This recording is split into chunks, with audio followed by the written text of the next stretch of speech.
পুজো মানেই ঠাকুর দেখা, সাথে জমিয়ে ভুরিভোজ। খাবার সময় রেস্টুরেন্টে গেলেই নানা রকম মেনু লিস্ট আপনার সামনে সাজানো থাকে। ভেজ না নন ভেজ কোনটা চাই? পুজোর সময় মনের মতো করে সবটাই বানিয়ে দিচ্ছেন ক্রেতাদের। কিন্তু খাবার খেয়ে একবারও কি বুঝতে পেরেছেন আপনার পাতে পচা মাংস?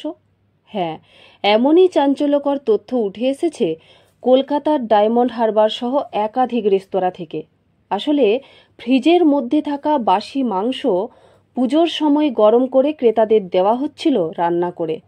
মানুষের কাছে মোটা অঙ্কের টাকা নিয়ে একাধিক রেস্তোরাঁয় ব্যবসায়ীরা ২ নম্বরই ব্যবসা চালান।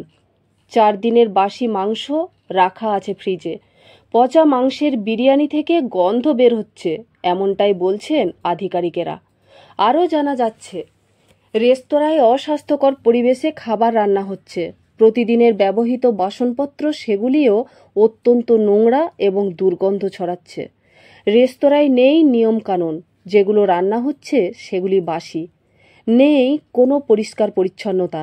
খাবারের দোকান, রেস্তোরাঁয় হানা দিয়েছে জেলা খাদ্য সুরক্ষা দপ্তরের আধিকারিকেরা, এবং সেখানে ফ্রিজ খুলতেই দেখলেন পচা ভাগাড়ের স্তূপ।